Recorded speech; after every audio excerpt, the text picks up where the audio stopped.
Unifying means kind of bringing their values a bit closer together. So an important sort of thing to be aware of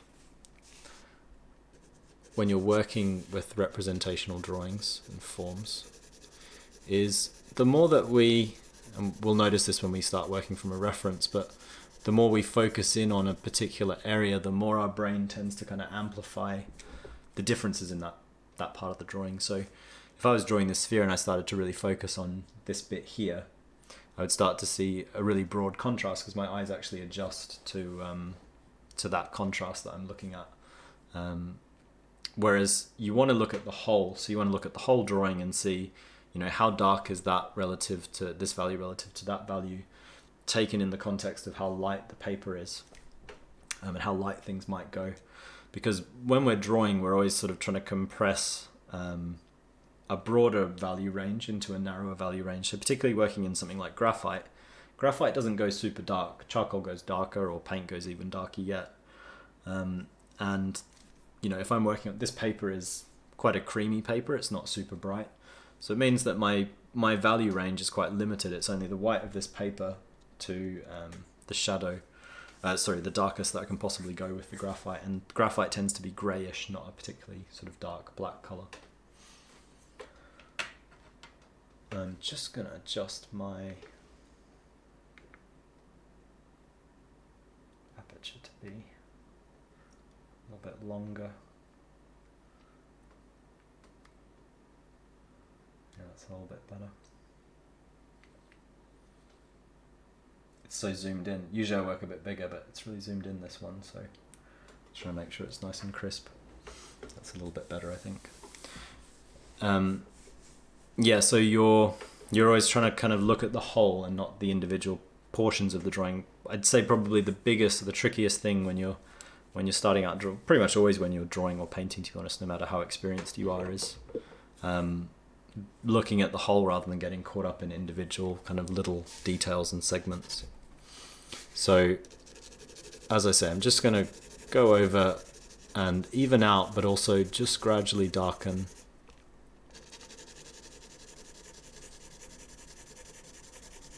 these shadows. So the darker I make the shadows, the greater range we end up with to work with in the lights.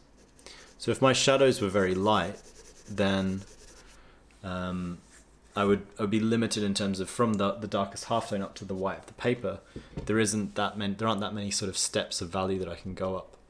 If I made my shadows too dark, so it's possible to make your shadows too dark, they would just feel kind of flat, and they wouldn't have this sort of sense of reflected light or form. But as a general rule, you have a bit more, it's a bit easier to compress your shadows than it is to compress your light tones. So it's always, I'd advise to generally keep your shadow tones darker and more compressed, particularly in something like graphite drawing, but pretty much in anything. So even up to paint, even though you can go, you know, you can get a lot of contrast between pure black paint and pure white paint. It still usually pays to compress your shadows together. So I'm just gonna now reinforce this bedbug line just a bit, and then we're gonna move into the halftones.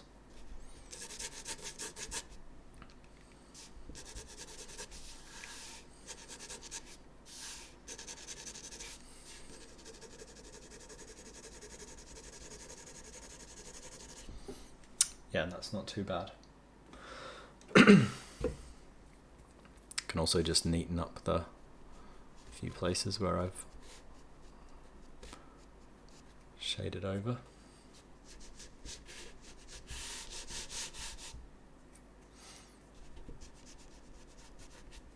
So that's pretty much it for our shadows in this little portion of the workshop. So just to recap, we've got, we initially placed our shadow shape, so that included the cast shadow and the form shadow. I then generally shaded in all of the shadow as a single tone. Then we looked for the bedbug line, so where it was darker, where the shadow meets the light. finding the bedbug line started to create a sense of the reflected light, so that light that's bouncing up and filling the bottom of the sphere. And then we developed that reflected light. We then looked for the occlusion shadow, which sort of encompassed the other side of the reflected light, so that's where the forms kind of bend in and meet each other and no light can bounce around. And then finally we added a penumbra to the cast shadow. So we sort of softened it out as it got further away from the sphere, because the sphere is casting the shadow, so the shadow is sharper where it's nearer the edge of the sphere, and then it gets gradually softer as it moves away from that. So that's it for shadows. And that gets you pretty far with representational drawing, classical drawing techniques. Those are the kind of key elements. So the same principle, the same sort of process will apply regardless of how complex what you're working from is. And we've got a fairly complex little detail of a skull that I'm going to be drawing next. I'm going to be applying this, and there's some really nice strong reflected lights in that scene that we can sort of apply these principles to. But before we do that, I'm just going to go through the lights. The lights are actually a bit simpler because they basically just work in a fairly straightforward manner, in that the more that the sphere turns towards the light source, the lighter the value gets. The more it turns away from the light source, the darker it gets.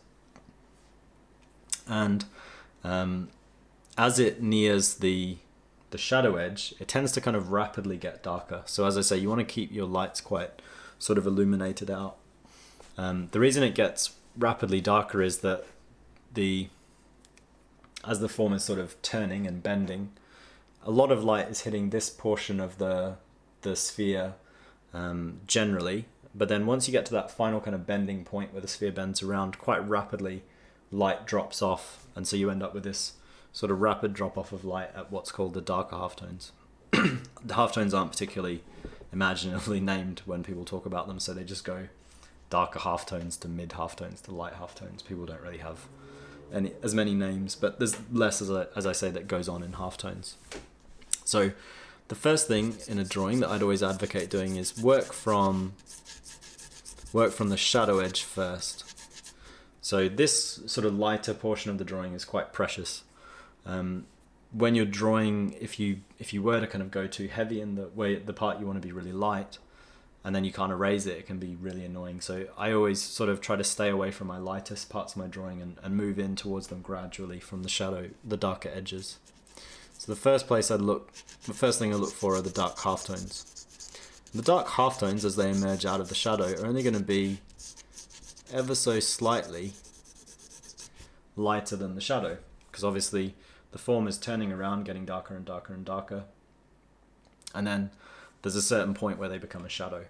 But the point just before they become a shadow, they're not going to be very different in value. So you can generally sort of figure out what value something's going to be just by where it sits in a form.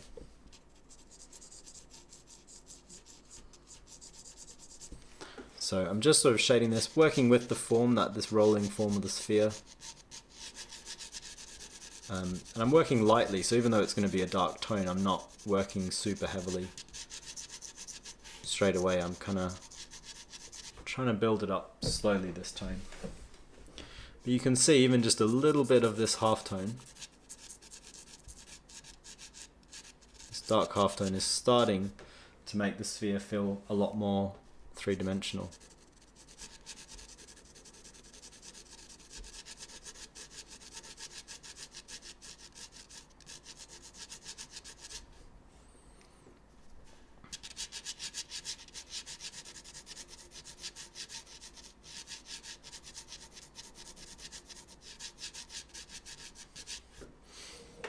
And if you actually look at paintings by traditional sort of tenebrists, chiaroscuro, painters who worked with very extreme light and dark, and people like Caravaggio, you'll notice they pretty much just have almost like a black and white image, and then they focus all their efforts on this dark halftone edge, this point where the form just first rolls out of that shadow edge.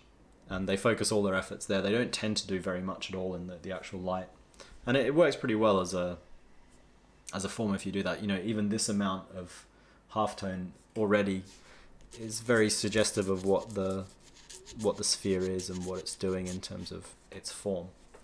So yeah, there's a lot to be said for keeping things quite simple and relying on the viewer to kind of fill in the gaps. So if you make things, you know, our brains just immediately start to try to make this into a sphere because we see all these elements that we would associate with that. So you could, I mean, when you're rendering and drawing something, you can almost leave it at about this stage. This would be probably the earliest stage you could leave it off.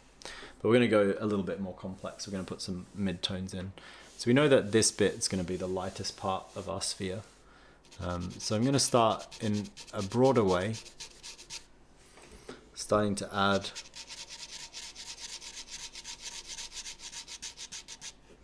some very faint mid-tones. So these are going to be a lot lighter than those darker halftones. So rolling their way up the form, and then it's going to be sort of across this form as well. In terms of shading technique, you can sort of go with whatever feels comfortable to you. But I tend to find it easier to kind of work in fairly kind of broad swathes of tone as you add it.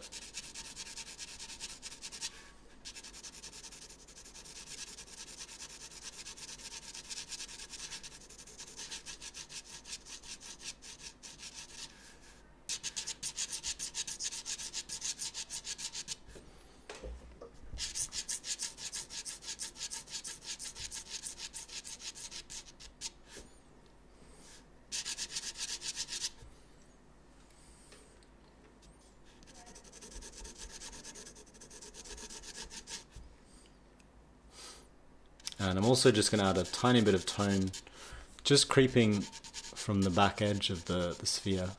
So as I say, the center is going to be our lightest portion, so it means that even at this back edge is going to be a little bit of tone, not much, it's going to be fairly light, a little bit of tone, just creeping down, and certainly at this bottom right hand edge as well, there's going to be some tone.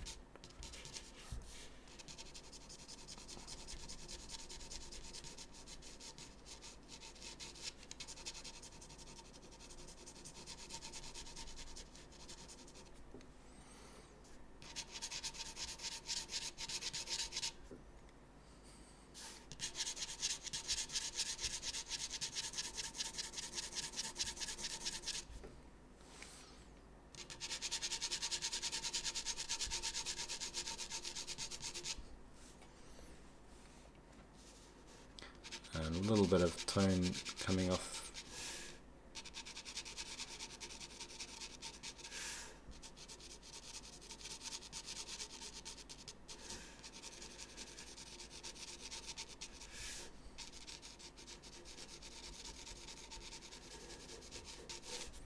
That back edge there as well.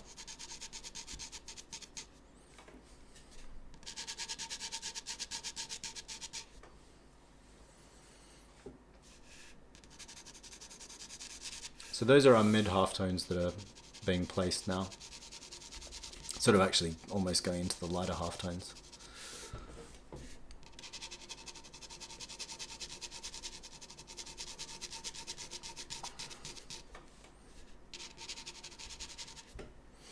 But I know that, so this is my lightest part of my sphere, so it's just as I'm going towards that part of the sphere, that part of the drawing, I'm just getting gradually lighter. The further away it moves from that, the darker it gets, and that's just basically the principles of halftones. It's very simple, it's hard to do in practice, but that really isn't, there's nothing more to it than that. So as a part of the drawing moves away from the light source, it gets darker. As it moves towards the light source, it gets lighter.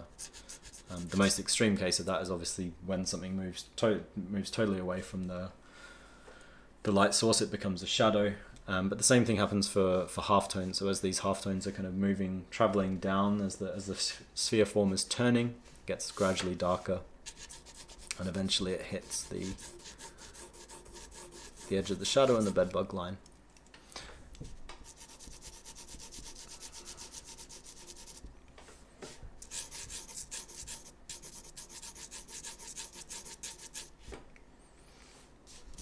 And that's pretty much it. So I'm not going to kind of labor it too much, this little sphere.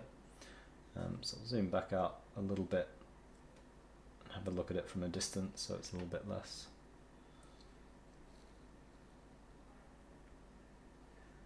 grainy. But you can see pretty much how it works. So if I was to develop it, I'd spend a reasonable amount of time at these halftones, these darker halftones, just getting them to turn a little bit more. It maybe feels a little bit too abrupt still. So we'd want to kind of just keep developing this transition.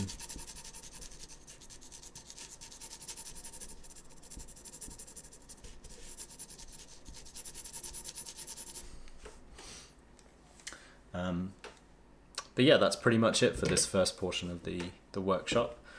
So I'll just do another recap. I know I've already done the shadows. I'll go really quickly through the shadows and then the final part of the lights. But we've got our shadows placed in the sort of first instance. We've got the shape of the sphere. Then we found that crescent shadow, which is the form shadow. We found the cast shadow, which is sort of an ellipse. We shaded them in together. We found the bedbug line. We then found reflected light, the occlusion shadow, which is this little shadow that bends in underneath the sphere. We added a penumbra, a sort of fuzzing out, softening out of the shadow as it moves away from the cast shadow, as it moves away from the sphere. And that was pretty much it for the shadows. We unified them a little bit together. We then added dark halftones down the bedbug line, moving out of the bedbug line towards the light. Then we added mid and light halftones all around the outside of where we knew that we wanted to place our lightest tone. And so they just sort of worked kind of concentrically around it. As the halftones get closer to that lightest part, they get lighter. As they move away from it, they get darker. So as a part of the form turns away from the light source, it gets darker. As it moves towards the light source, it gets lighter. And that's pretty much it as far as the principles go.